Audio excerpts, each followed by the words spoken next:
Good day everyone, I am Jay-Midterm from BS Criminology 1B, History 11. This is my reflection for the midterm from the sources of Torrentera and Philippine History Source Book. First is from Torrentera from the topic Act of Declaration of Philippine Independence, and the mode that I am going to adapt is the mirror. What is being discussed or read? Is there anything that you can see in yourself?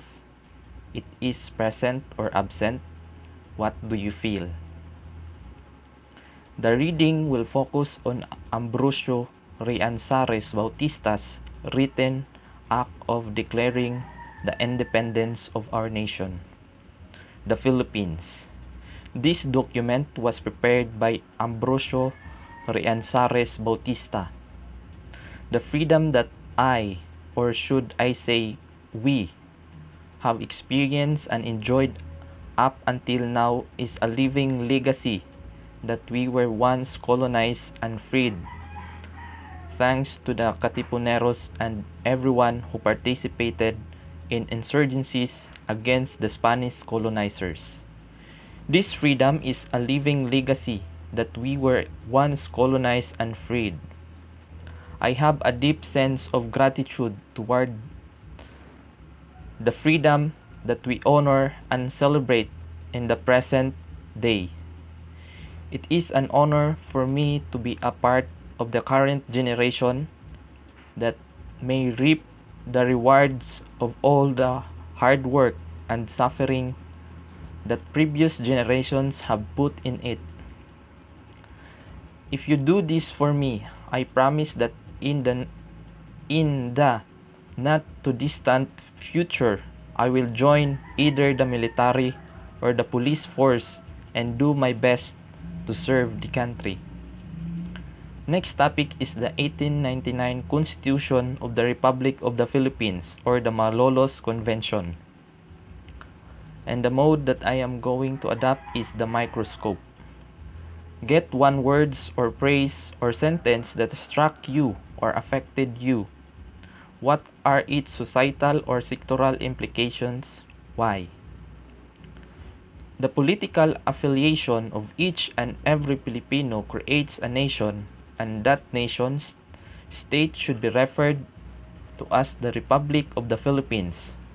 Article 1, 1899 Constitution of the Republic of the Philippines. This line brings to mind the legal dispute between the GRP and the MILF, in which, if the former prevailed, the latter would have achieved their objective, which was to expand their territory by assisting or asserting control over Muslim populated areas and claiming such territories as their own. It is not possible for a public or a republic to be ruled by two or more groups or persons simultaneously. In the event that it develops into a government within government, it will eventually become decentralized. Next topic is the Treaty of Peace between the United States of America and the Kingdom of Spain, or the Treaty of Paris. The mode that I am going to use is the mirror.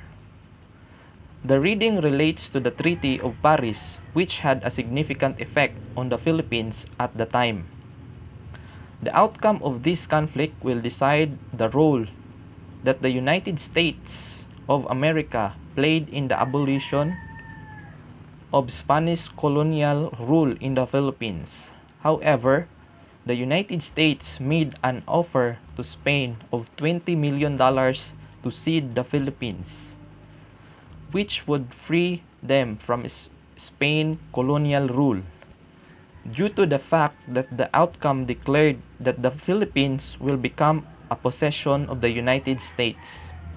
This does not never the less completely signify that Philippine independence has been achieved. In a nutshell, the United States was responsible for the peace deal that united the Philippines, Puerto Rico, and Guam together. One of the benefits from a person's point of view of having a treaty or peace pact is the creation of good connections with other individuals. It not only alleviates your stress but also provides you with the reassurance that something unfavorable will not occur again.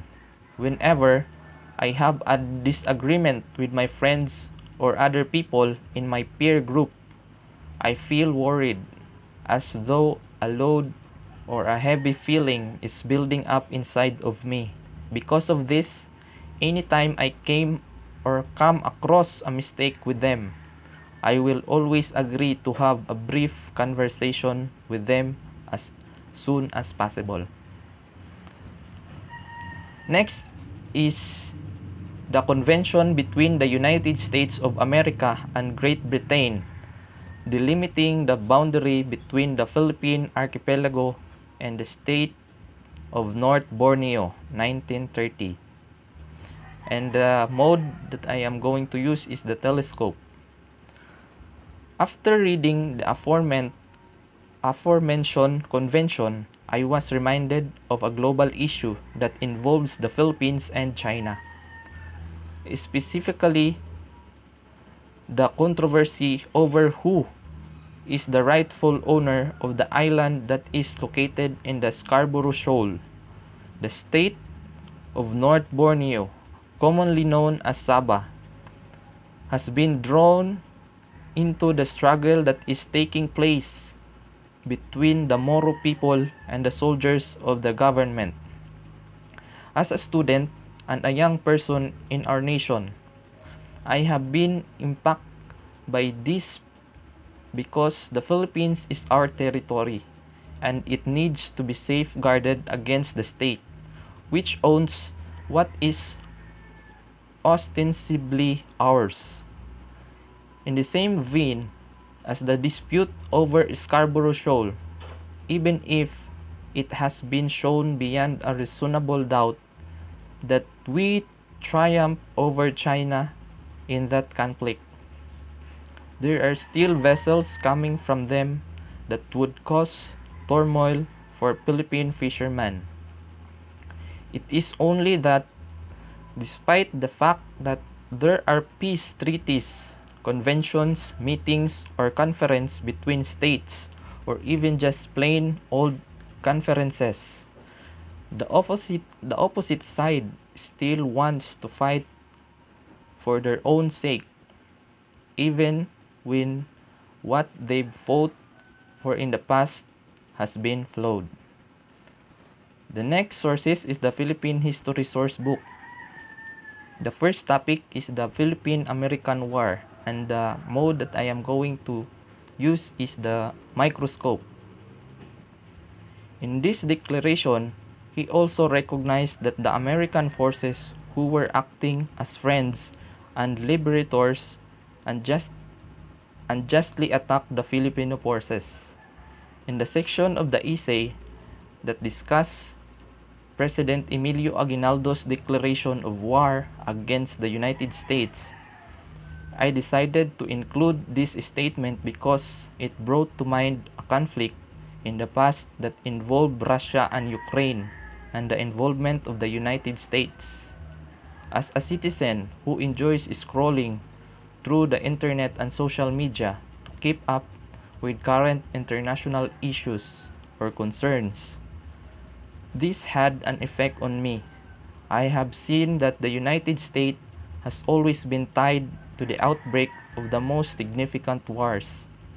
There is a comment made by the President of the United States that played a role in serving as fuel to stir up tensions between the aforementioned countries. And according to my research, The United States has been providing help to Ukraine in the form of both security and non-security assistance, totaling more than $7.3 billion. My point is that, similar to what the United States did to the Philippines, they have behaved as an accessory to the crime, but their genuine intention is to benefit our country, which is why they acquired us from Spain.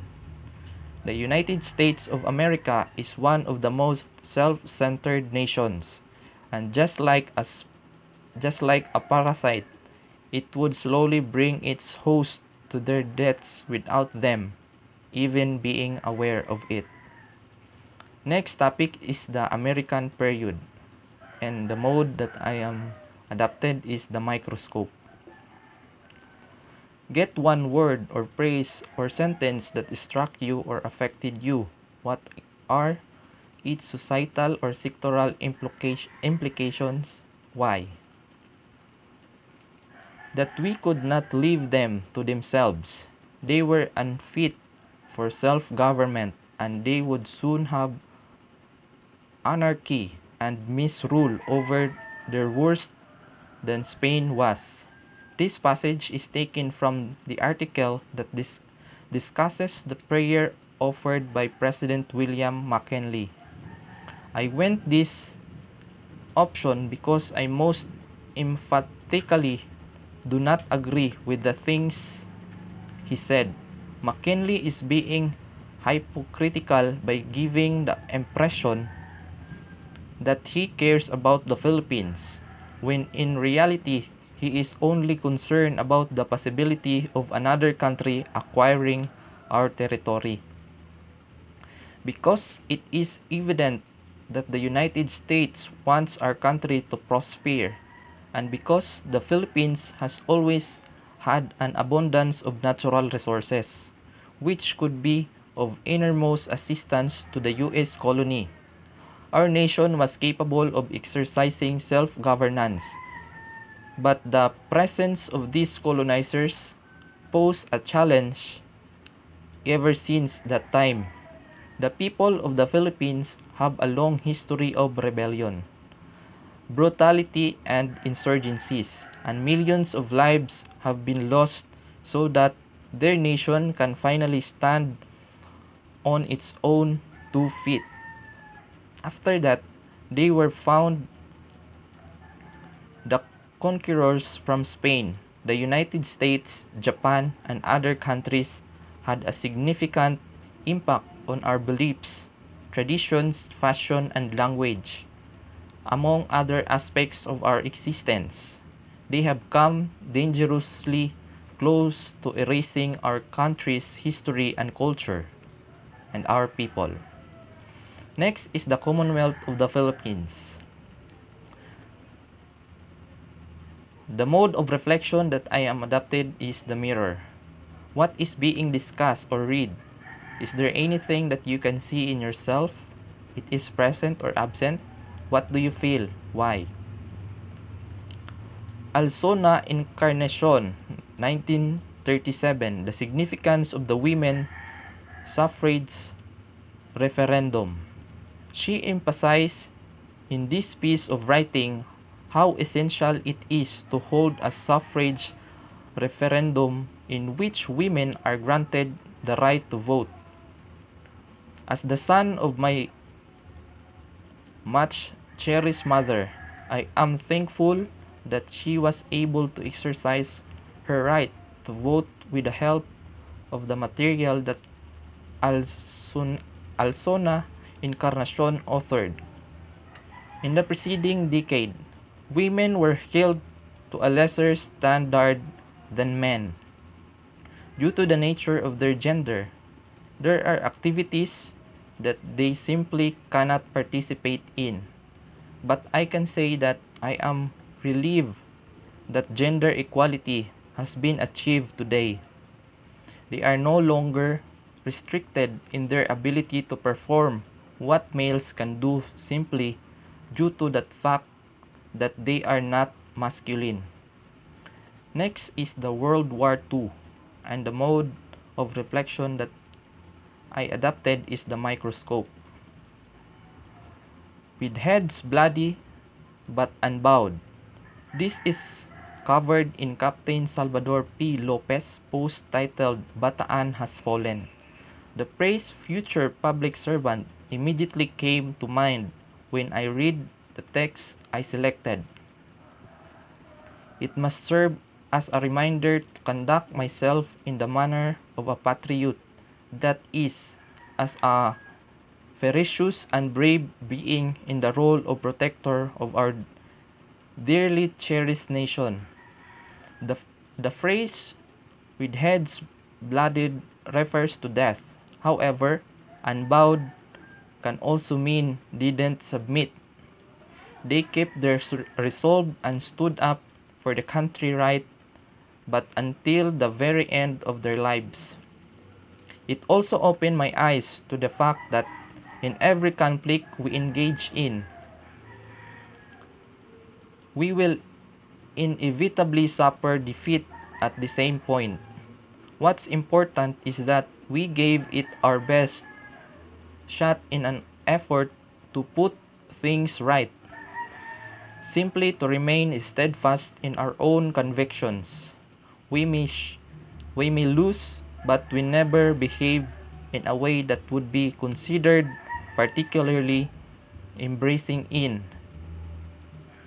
front of our country, because taking a stand is almost always preferably to doing nothing at all.